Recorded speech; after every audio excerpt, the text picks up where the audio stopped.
Hello, Paddington here, and I'm making a deck of Velomachus Lorehold, one of the new Elder Dragons spoiled for Strict Haven. Its fit is one of your Velomachus Lorehold attacks. Look at the top 7 cards of your library. May cast an instant or sorcery spell with mana value less than or equal to Velomachus Lorehold's power from among them without paying its mana cost. Put the rest onto the bottom of your library in a random order. So I'm taking this commander deck in a unique way. I'm having Sicon of the Dragon as the commander, and Sicon of the Dragon is a Wooburg commander dragon avatar. It's flying, and its effect is pay 2, search your library for a dragon permanent card, and put it into your graveyard. If you do, Sicon the Earth Dragon becomes a copy of that card into the end of turn. Then shuffle your library. So with this deck, you're going to be playing Sicon the Earth Dragon, then getting Velomachus Lorehold out and attacking with it. And there's a bunch of extra turn spells and extra attack cards in here. The first one is capture of Toucan. It's rather expensive, so an other option is move that and throw an Armageddon or slash the ranks. But the rest of the cards in here are as follows. There's Skirts of Fate. Just a nice board wipe for the dragon deck. There's some ground cards, Cultivate, Diabolic Tutor to search, Divine Reckoning. Each player chooses a creature they control, destroy the rest, and it's nice that has flashback. Farseek, Fearsome Awakening, some recursion spells because we're gonna be most likely sending Velomachus Lorehold to the graveyard due to Sicon's Third Dragon's effect. And there's Fury Horde. You can't really hit it off the Lorehold's effect, but you can still cast it from your hand, and it's pretty good to easy to for free by exiling 2 red cards from your hand and rather pay Fury of the Horde's mana cost. Howl of the Horde. It's a pretty good card to hit. When you cast your net instant sorcery spell, copy that spell. You may choose new targets for the copy. So there's a lot of extra attacks and extra turns of cards in here. It's good to copy them. And its grade is even greater. If you attack with the creature this turn, when you cast the next instant sorcery spell, copy that spell an additional time. Pay new targets for the copy. I put Jessica as well in here, because it goes with past. It goes well with Past and Flames. Each instant sorcery card in your graveyard gains flashback until end of turn. Flashback cost is equal to its mana cost. And then Jeskai World is choose one. If you control a commander, you can choose both. Add 1 grand mana card for a card for each card in target opponent's hand. Or you exile the top 3 cards of your library. You may play them this turn. So it's a good way to get lots of mana for the extra attack cards and extra turns.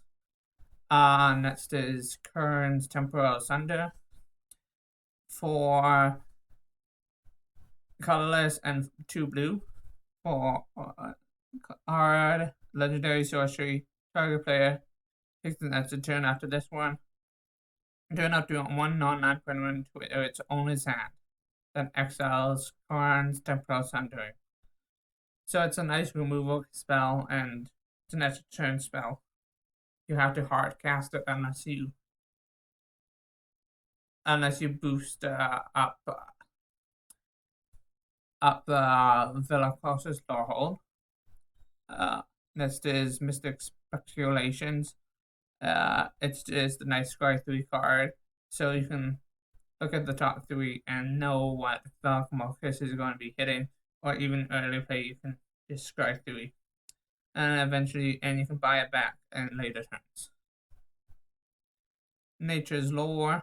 Search your library for a force card, so a nice RAM card. Not Forgotten. It's like Past and Flames. Put target card from the graveyard on top or bottom of its owner's library. And the bonus, put a 1/1 white spirit creature token with flying onto the battlefield.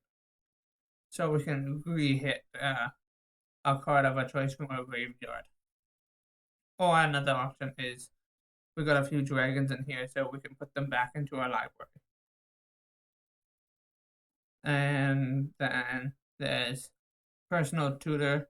Search your deck for a sorcery and reveal it to all players. Shuffle your deck and then put it on the reveal card on top. So it's nice search to either get it into a hand next turn or to know we hit for sure off of Velomachus Lorehold's triggered. There's Savor the Moment. Take an extra turn after this one. Skip the untap step. This turn. It's a good card in this deck because we don't really need the untap step. We're just more caring about having lots of combats to win the game. There's Search for Tomorrow, nice ground card that you can play on turn 1 for spend 2. And you rather than pay this card's mana cost, you put 2 suspend counters on it, and you move one at the beginning of upkeep. And with all the extra turns we can also do the suspense costs late in the game as well. If you want to use your mana for other things. Then there's Seize the Day. Untap target creature after this main phase. There is additional combat phase followed by additional main phase. This one can't be hit. You can cast it off of Velomachus Lorehold trigger, but it needs to be cast in the main phase for it to actually work. And then there's Stitch in Time. It's a blue-red flip a coin. If you win the flip, take an extra turn. It's an extra turn spell. It's chance. Then there's Temporal Extortion. This is one of the reasons I wanted to go in all 5 colors because it's a extra turn card, a card in black. When you play a Temporal Extortion, any player may pay half his or her life grounded up. The player does counter Temporal Extortion. If not, you get to take an extra turn after this one. Temporal Manipulation. Just take an extra turn. Temporal Mastery. 7 cost card. You can't really get it off. The Velomachus Lorehold's triggered ability, but you can miracle it, which is Magical Christmas Land, or you can hard cast it for 7. There's also I got about 2 cards where you can increase Velomachus Lorehold's power. So there's a chance that you can actually get Temporal Mastery out off of its good effect. Then there's Time Warp. Target player takes the next turn after this one, and it's 5 mana value. So it works with Velomachus Lorehold trigger. Then Urza's Rationalist Blast. nice board weight XL on online pyramids that aren't legendary, and Velomachus Lorehold is legendary. So, and your most cards in the stack are legendary creatures. Most of the permanents are legendary creatures. Then there's Victimize. Choose two target creatures in your graveyard, sacrifice a creature. If you do, return chosen card to the battlefield tapped. So it's a nice way to get Velomachus Lorehold out from the graveyard. Walk of Aeons. Uh, it's more in there too for the buyback. Sacrifice 3 islands. Target player takes the extra turn. You can't really hit it with Velomachus Lorehold, but extra turns are good in this deck. World at War. After the first pre-combat main phase this turn, there's additional combat phase followed by additional main phase. At the beginning of that combat, untap all creatures that attack this turn. So this is another one that the Velomachus won't hit because it's of its warning, because it's after the first post-combat main phase this turn. There's additional combat phase. Oh wait, no, I'm wrong. That's one of the ones that works. Sorry about that. And now onto some of the creatures. Birds of Paradise for ramp. And Blade Wind the Risen for recursion. Body double. Just to because we're going to be getting Velomachus Lorehold into a graveyard. Intent the Dreamer. Back up if Velomachus Lorehold gets exiled. There's Savage Ventimore. To get a mana to hard to cast some extra attack spells, and also it works as an infinite combat step with aggravated assault. And then Tepid the Harvest. Then there's Scourge of the Throne. Gets this one additional combat step on when it attacks. And if you wanted to, depending how the board looks, you could copy Scourge of the Throne first to make sicon the dragon get a +1/+1 counter on it, or 2, because whenever dethrone, it gets dethroned when you copy Scourge of the Throne. So attack twice with it, 2 different people. Hopefully, you get the dethrone twice, and then you can on your next turn get Velomachus Lorehold out, and I'll have as a copy with Sicon and the Dragon, and I'll be able to hit stuff that's 7 mana value or less. Then there's Tepid the Harvester at for recursion to copy Velomachus as the first, and then the second copy Tepid and recurs Velomachus of the casting Sicon. Then instance Anguish Unmaking. There's not a lot of counter spells in here, but we got some targeted removal, Assassin's Trophy, Brainstorm. Is a draw 3 cards and put 2 cards from your hand on the top of your library.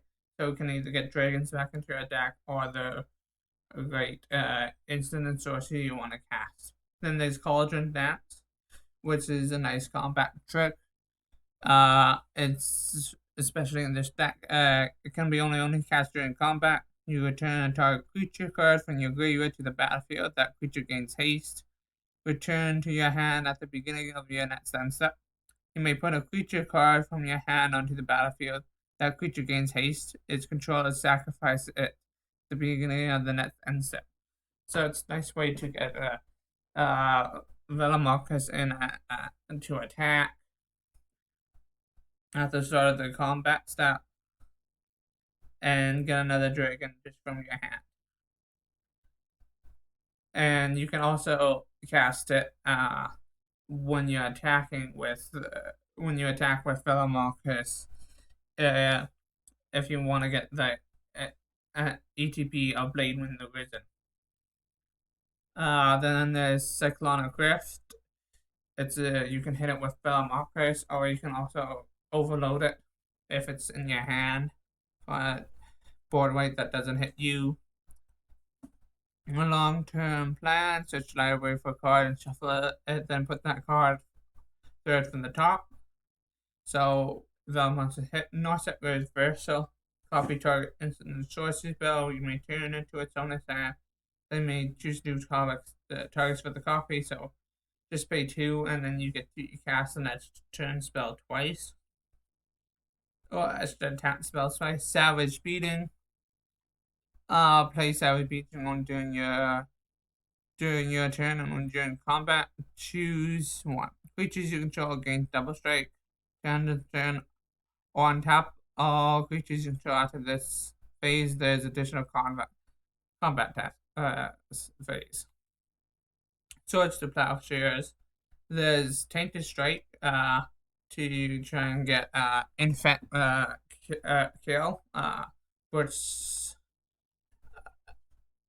works. Target creature gets +1, so it's nice, especially works really well with Unleash Fury, double target power target creature turn. So Magic Christmas Land, but still they are pretty good cards to use. Then there's Valkyrie Awakening, the mobile face card. You put any number of cards from your hand onto the bottom of your library, then draw that many cards +1. Then there's only 2 enchantments. I mentioned Aggravated Assault earlier before. It's pay 3 colorless and 2 red, untap all creatures you control. After this main phase, there's additional combat phase, followed by additional main phase. Activate this ability only time you cast a sorcery. And it sort of combos with Savage Maw for infinite combat steps. But you can also use it on your turn to just get another combat step in. Then there's Crucible of Fire. Dragons you control get +3/+3.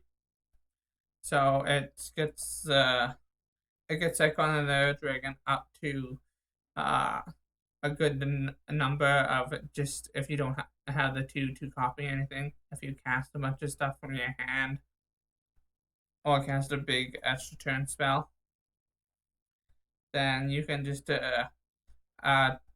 get 2 extra attacks and end up killing someone if you get 3, because they'll be at 4 to 7 and just need to hit someone 3 times to get the commander damage in.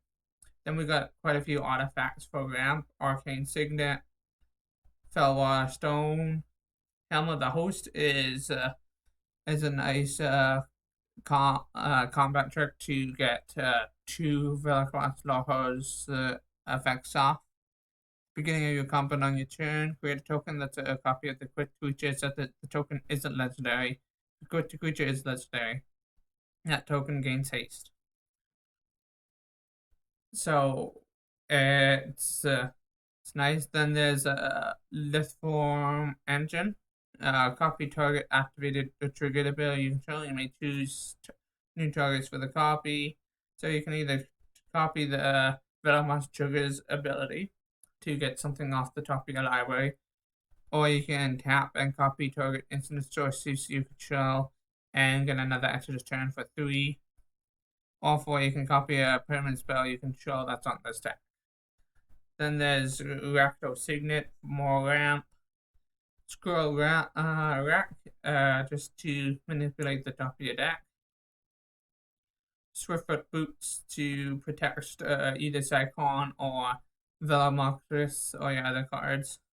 And the Talisman of Conviction, Talisman of Creativity, Talisman of Curiosity, Talisman of Hierarchy, Talisman of Impulse, Talisman of Indulgence, and Talisman of Resilience, along with Wayfarer's Bauble. You could also use some other rounds. I just went with the Talismans because I prefer pinging myself for 1 than having to pay 1 mana to get 2. And then the lands, there's a one step pathway that can be a light step pathway, and along with Blood Crypt and Bloodstained Mire, pay one, sacrifice, search your library for a swamp or mountain, breeding pool, command tower, crucible, spirit dragon, sordid orchard, fabled passage, godless shrine, hallowed fountain, haven of the spirit dragon, Ista triome, cure triome, Goshen verge, mana confluence. So you could also use City's Brass instead. Mosswort Bridge, Mystic Sanctuary, Overgrown Tomb, Path of Ancestry, Reflecting Pool, Sacred Foundry, two snow-covered forests, one snow-covered island, one snow-covered mountain, two snow-covered plains, and one snow-covered swamp. You could just use normal swamps as well. But I was considering how high budget this deck is. I decided to say, oh, I may as well make it snow as well. And then there's Stomping Ground, Temple Garden, Verdant Catacombs, Watery Grave, Woodland Foothills, and Zagothoth Trial. And that's the deck list. I hope you enjoyed it. You can find this on Arcadeck, the Arcadeck website. I'll leave a copy in my copy in the description for you to go check it out. And thanks for sticking around for the whole video. Have a good day, and if you like what you're watching, please subscribe and drop a like or a comment.